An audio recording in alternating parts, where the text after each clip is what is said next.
పవన్ కళ్యాణ్ కూడా కలిపి తెచ్చుకుంటే కాపులు కూడా మొత్తంగా కలిసి వస్తారని, అంతేకాకుండా భారతీయ జనతా పార్టీని కూడా కలిపి తీసుకొస్తే కేంద్రంలో భారతీయ జనతా పార్టీ అధికారంలో ఉంది కాబట్టి అధికారులందరూ కూడా తనకు అనుకూలంగా ఉండే విధంగా మలుచుకోవాలని, ముగ్గురు కలిసి వస్తే జగన్మోహన్ రెడ్డిని ఓడించగలుగుతాము అని అనుకున్నారు, భ్రమపడ్డారు. ముగ్గురు కలిశారు, సీట్లు దగ్గరికి ఆలోచిస్తే ఓటం పుచ్చుకుంటున్నాడే, అసెంబ్లీకి వచ్చిన అయిపోయిందే. కానీ జగన్మోహన్ రెడ్డి గారు 175 సీట్లు ప్రకటించారు, 25 సీట్లు ప్రకటించారు.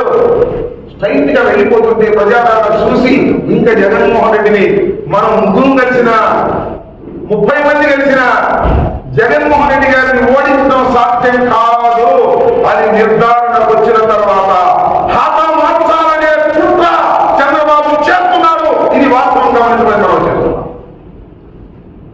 జగన్మోహన్ రెడ్డి గారు అంటే మా అమరావతి పెరగదు, జగన్మోహన్ రెడ్డి గారు అంటే మా వర్గీయులు పెరగదు, మరోసారి నేను ఓడిపోతే మా అబ్బాయి బతకడు రాజకీయంగా, మా అబ్బాయి పైకి తీసుకురాలేదు, ఇంతమంది కలుపుకుని వెళ్తున్నా కూడా నాకు ఆదరణ లేదు. కాబట్టి జగన్మోహన్ రెడ్డిని ఏదో విధంగా హతం మార్చాలనే కుట్ర ఈ రాష్ట్రంలో జరుగుతుంది. ఇది వాస్తవం. నేను మనం చేస్తున్నా. చంద్రబాబు, పవన్ కళ్యాణ్, మా జగన్మోహన్ రెడ్డి గారి మీద మరొకసారి రాయి పడినా మరొకటి జరిగినా ఈ రాష్ట్ర ప్రజలు క్షమించాలంటే క్షమించండి మనం చేస్తున్నాం.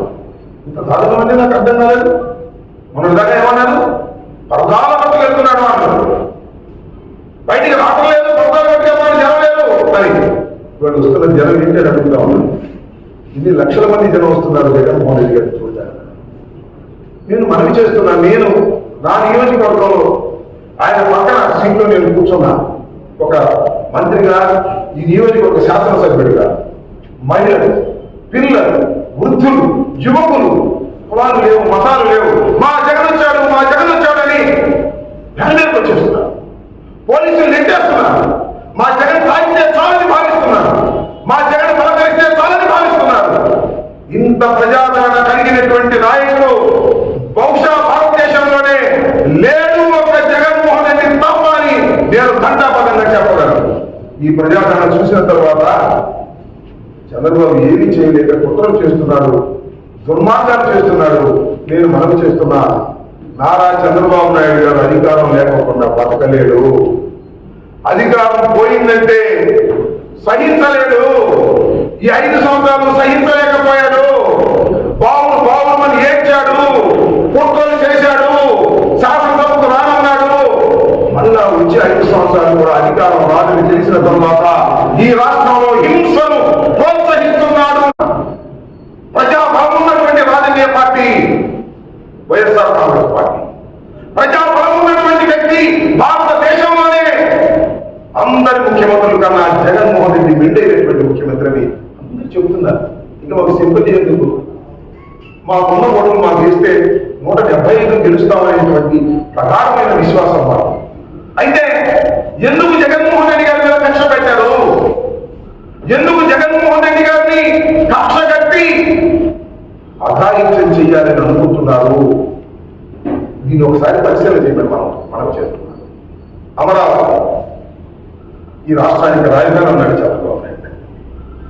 ఈ రాష్ట్రానికి రాజధాని అనడమే కాదు, వేల లక్షల కోట్లు చంద్రబాబు నాయుడు గారి వడ్డీలు పెట్టుబడి పెట్టారు. రూపాయి పెట్టుబడి పెడితే 100 రూపాయలు అయిపోయింది అనుకున్నారు. 1,00,000 పెట్టుబడి పెడితే 1,00,00,000 అయిపోయింది అనుకున్నారు. 100 కోట్లు పెట్టుబడి పెడితే 1,00,000 కోట్లు అయిపోయిందని విరవీయారు. జగన్మోహన్ రెడ్డి గారు అధికారంలోకి వచ్చాడు. జగన్మోహన్ రెడ్డి గారు పాలసీ మార్చుకున్నాడు. 3 రాజధానులు చెప్పారు. అయ్యో పక్కకుపోయింది, మనం లక్షల కోట్లు పెట్టి వేల కోట్లు పెట్టి లక్షల కోట్లు కాజేద్దాం అనుకున్నాం. మన పని అయిపోయింది. మనం పెట్టిన పెట్టుబడులకు లక్షల కోట్లు రావడం లేదు. ఆర్థిక